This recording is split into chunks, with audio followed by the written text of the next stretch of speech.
d'être avec nous. Ça finit bien la semaine. Allô, Julie? Salut, David! On salue le public en studio et notre merveilleux ça finit bien la semaine. Merci, sous la direction de Simon Godin. Allô? Ouais. On vous aime assez. Et parlant d'amour, hein, on reçoit quelqu'un qu'on aime beaucoup, Marilyn Jonca. Bonsoir, Marilyn. Salut, Marilyn! Très contente d'être là. Ça fait longtemps! Ça fait un bon bail. La dernière fois, Ève et moi, on commençait notre carrière. Aïe, aïe, aïe. On t'a connue comme humoriste, animatrice, mais là, on peut te suivre comme comédienne dans la série du mois où tu es vraiment excellente. Merci. Je tiens à le dire. Bravo. J'aime tellement ça.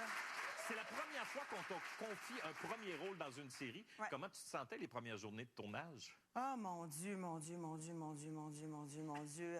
Non, Jean-Michel.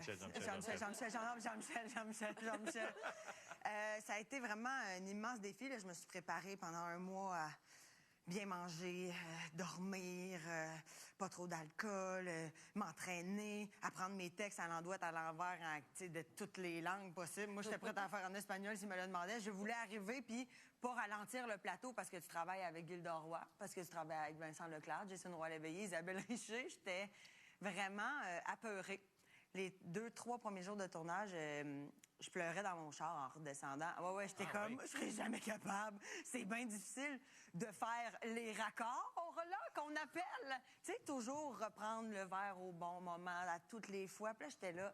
C'est mentalement vraiment demandant. Mais les premières journées, j'ai eu peur, à un moment donné, d'avoir un appel qui me dit, t'as le talent, mais t'es pas prête pour ce rôle-là, mettons. Ouais. Mais on me disait, non, t'es bonne, fais-toi confiance. Mais c'est un immense défi que j'embrasse à chaque seconde. Puis comment tu as été accueillie par les équipes? Bien, Stéphane Baudouin, le réalisateur, est un être extraordinaire avec qui on est tous les comédiens principaux un peu aller prendre un café, discuter avec lui, voir comment il voyait nos personnages, comment nous, on les voyait. Fait que ça a été vraiment le fun avec lui. C'est comme... il me donnait le sein, genre. Tu sais, j'avais l'impression de, quand j'avais soif, de pouvoir m'abreuver, genre. Puis là, il faisait, tout est beau, tu sais, c'est correct, ça va bien aller. Jean-Michel fait ça avec moi aussi. On cherche un animal au lit. Ah Un ouais. animal. Mais bien dressé, par exemple. Un gars qui te déchire la robe sur le dos avant de te manger à minoune, puis que le lendemain matin, comme par magie, Il te l'a recousu, plié, repassé. puis ta robe aussi. On t'a d'abord connu par l'humour, évidemment, Ouais. avec Ève Côté, Les Grandes Crues. Je me rappelle la première fois que tu es venue sur notre plateau, Lise Dion, qui était votre marraine d'humour Oui. à l'époque, pour vous présenter Ben officiellement. oui. Mais ton vrai rêve, c'était de jouer, d'être comédienne. Tu as étudié en théâtre au cégep, puis Ouais. tu avais mis ça de côté pendant un bout de temps. Pourquoi tu avais mis une croix là-dessus? Quand je suis sortie du cégep, j'étais comme, métier de requin. Beaucoup de gens qui veulent faire ça, très peu d'élus. OK, c'est quelque chose.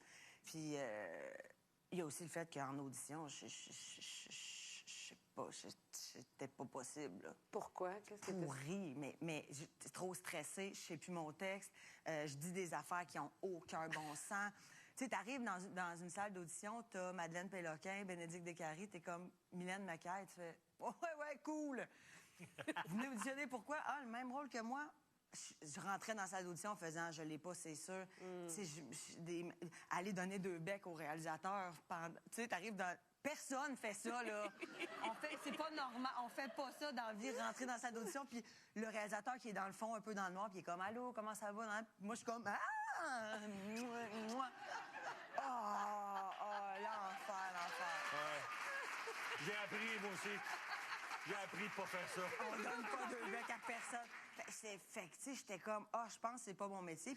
Puis, tu sais, tu l'as déjà dit, tu t'en es pas caché. Tu as eu tes années quand même de party. Tu sais, il Oui. faut que jeunesse se fasse. Puis, tu as fait ta jeunesse, puis c'est bien correct. Mais tu te dis qu'à un moment donné, tu t'es rendu compte que ça commençait à nuire à ta carrière. Ça a été quoi le déclic? C'est le fun de faire le party le vendredi soir, mais moi, le lundi matin, quand je fais le party le vendredi soir, je le sens encore tabac. Avant, je pouvais jeunesser, on va dire, à la semaine longue, puis ça faisait rien. Là, ça me prend plus de... Tu sais, à un moment donné, il faut que tu fasses, OK, je vais choisir mes moments. Puis je reste encore une fille de party. Justement, je suis rassembleuse, j'aime ça organiser, j'ai mon chalet, venez au chalet. Mais il faut vraiment que je réfléchisse à quand est-ce que je le fais, puis pour être reposée, puis être en forme, puis avoir un cerveau à 100 la batterie à 100 tout le temps, tu sais. Puis, c'était-tu ton agente qui te dit, hey, ce serait peut-être une bonne idée que tu slack ou Ouais. quelque chose? C'est ça, hein? Intervention de Valérie Delaunière. Un être humain extraordinaire. On la salue On la d'ailleurs. salue, Valérie, une agente en or. Mais une vraie intervention, là. Ben, c'est à ça que ça sert. Tu sais, c'est à ça que ça sert aussi. Puis il y a eu un moment où est-ce que, tu sais, il y a peut-être 2 ans, 3 ans, où est-ce que fatiguée, fait un peu sec ces plateaux, un peu bête, un peu j'ai besoin d'être dans ma bulle. Puis là, c'était un peu ça l'intervention de faire. Là, tu sais, ce que ça va dire dans le milieu, c'est à une grosse tête, elle se prend pour un autre. Mais j'étais juste fatiguée parce que justement, d'un bord, je voulais continuer à vivre ma vie de quand j'avais 20 ans, puis de l'autre bord, j'étais comme, c'est les Olympiques, ce milieu-là. Là. Si je veux monter plus, il faut que je slack. Fait que là, l'équilibre, là, à un moment donné, tu fais non, j'en choisis un des deux. Fait que cette intervention-là, ça m'a comme donné le coup de faire, OK, là, on en enlève un peu, mais à soir, dans 2 minutes, je départ. On a réussi à concevoir 3 jeunes bébés, tes 3 enfants. Alors, dévoile... Marilyn, tu t'es confiée récemment en entrevue à la radio sur un pan plus personnel de ta vie. Tu as parlé du fait que tu aimerais ça fonder une famille un jour. Ben oui. Et que tu avais le projet de congeler tes ovules. Oui. Tu sais, c'est un sujet qui est très intime, qui est très délicat. Moi, j'ai déjà parlé du fait que j'aurais pas d'enfant publiquement. Et j'avais eu un raz-de-marée de commentaires. Toi, qu'est-ce qui fait que tu as eu envie de t'ouvrir là-dessus, ce sujet-là? D'ailleurs, toutes mes ovules sont dans le congélateur ici. Hein. Faut pas que j'oublie en partant. Un petit baguette. Les amènes au cas où. Je les traîne partout. Ah, on sait jamais. D'un coup, on sait jamais. Fait que je trouvais ça important d'en parler parce que c'est, tu sais, je veux dire, j'ai 37 ans, là, je suis pas aux portes de plus. Mais en même temps, à mon âge, on appelle ça une grossesse gériatrique. C'est gênant. C'est tellement Ça me fait gênant. capoter, ces Tu fais, non, c'est pas le terme, on dirait. Tu sais, il y a des gens qui ont des enfants jusqu'à 45, 46 ans. Tu sais, ça va. Fait que je me suis dit, non, j'ai le goût d'en parler. J'ai eu plein de beaux témoignages, du monde qui m'ont écrit, puis en fait comme, hey, c'est tellement la bonne affaire. Moi, j'ai plus l'âge, puis je regrette amèrement. Puis selon moi, tu sais, parce que c'est quand même onéreux, là, fait que selon moi, il n'y a pas de prix là, pour ce genre de projet-là. Là. Puis si jamais, tu sais, j'ai pas besoin de les utiliser, ben, je m'en ferai un party, puis, tu sais, en bouchée dans le milieu de la table. Marilyn, quand on a des invités sur le plateau, on aime ça fouiller dans le passé, reculer dans le temps et parler de leur début. Toi, ton début au cinéma, ça s'est fait dans Bon Cop, Bad Cop. J'étais sûre qu'on n'avait pas le droit d'avoir de gars en haut. Un coloc pour la semaine. Tu peux le mettre dans la même chambre que moi si jamais il a peur de dormir tout seul. Je suis pas méchante. Puis j'aime ça, les pas fiables. Il y avait des cascades dans Bon Cop, Bad Cop parce qu'il fallait que tu... C'est ce doigt de Patrick Huard? Ouais. Ouais, il avait oublié de se laver les mains en plus avant. C'est vrai? Ah! Ouais, son doigt était salé. J'ai dit, mais tu sais, ça, on a ri, là. Tu sais, j'ai fait comme, c'était pas lavé, puis il a fait, ah, mon Dieu, hey, tu sais, j'ai tellement pas pensé, mais c'était comme salé de... De chip au vinaigre? Ben, tu sais, je sais pas, il était dans le craft avant.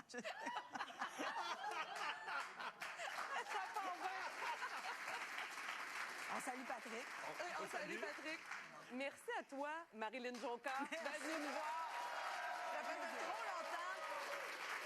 Mais on te garde encore un petit peu parce que, bon, on a parlé de ton projet de faire congeler tes ovules, un projet qui est très noble, mais je t'annonce que le projet est plus avancé que tu le croyais. Ce soir, tu vas rencontrer pour la toute première fois tes enfants.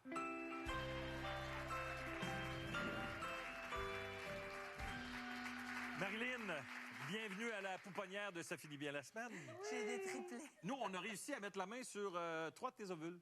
Ouais. Et avec la technologie et la science et tout, on a réussi à concevoir 3 jeunes bébés, tes 3 enfants. Alors, je t'invite à dévoiler le premier bébé. Ils sont tellement évolués qu'ils vont peut-être même avoir des questions à te poser. Oui, ça va vite. Alors, dévoile ton premier bébé.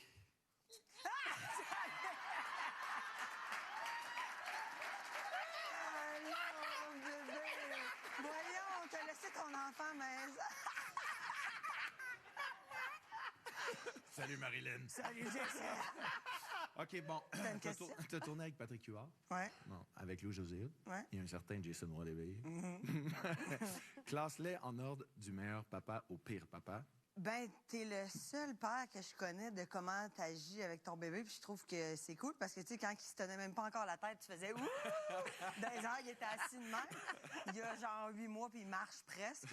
C'est vraiment un enfant très évolué, puis t'es un bon père. Louis-José, je rêverais de le voir le soir un peu en pyjama avec son enfant, puis de regarder. Il avait tellement envie d'avoir un enfant.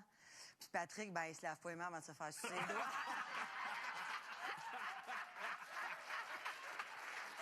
Fait que je dirais, j'ai dit que je te connais, t'es le meilleur père. Après ça, Louis-José, puis Patrick, ben, il a fait quand même de beaux enfants, mais C'est mettons bon, que ça c'est va un être bon ça. ordre, alors. ça. Est-ce que tu es prête à rencontrer Non, ton mais deuxième enfant? Ça se peut pas que ce soit d'autres mondes que je connais. Ben, c'est ton deuxième bébé qui est là. Gildor n'est pas ici, il n'y a pas les hanches pour ça.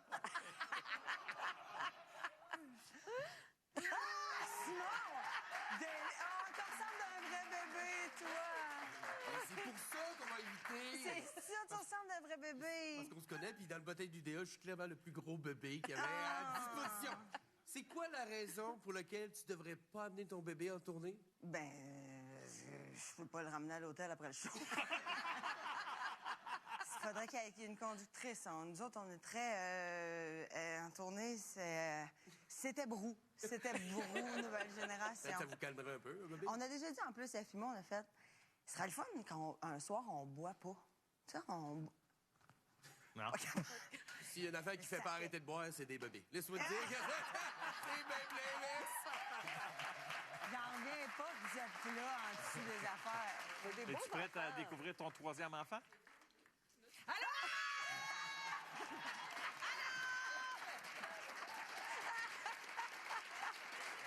Qu'est-ce que maman, ça va-tu bien, maman? Broco, t'as... Oh, excuse, j'ai sacré Comment ça Broco. va? Allô? Allô? Ça va bien? Oui, tu vas m'avoir comme enfant. Les trois, hey, c'est épouvantable. C'est peurant, hein? Oui, mais attends, ton bébé a une question pour Oui, toi. j'ai une question Oui, pour toi. vas-y, Ça a mon l'air, bébé. maman, que tu as déjà fait des cochonneries avec un monsieur chez Annie Brocoli. Quelle pièce de sa maison elle devrait désinfecter? Cette histoire-là, c'est quand même très drôle. J'ai une date avec un gars que j'ai jamais vu de ma vie. Je le rejoins chez eux, on s'en va monter le mont Rougemont, proche de chez toi. Puis à la seconde 2, je suis de même, ah, ça fera pas, tu sais, ça fera pas. Faut monter, faut descendre. Puis là, on s'en retourne vers la voiture et je croise Broco. Puis là, je suis comme, allô! Allô! Puis elle fait comme, ah, venez donc prendre un verre à la maison. Je suis comme, ben oui. On va aller prendre un verre chez elle. Puis on a pris un spa, faire frencher un peu dans le spa. C'était au deuxième étage. Tu sais, quand tu dis, je m'attendais pas à ça dans ma vie. Le lendemain matin, tu te réveilles, tu fais, ouais, bon, ben, fait qu'on va te rapporter chez toi. On va te reconduit à la maison, puis après ça, ben, on se parlera plus jamais. Hey, merci, Marilyn, et merci à tes Hey, trois pauvre magnifiques petit enfants. Désormais réveillé, Simon Delisle, Annie Brocoli, merci.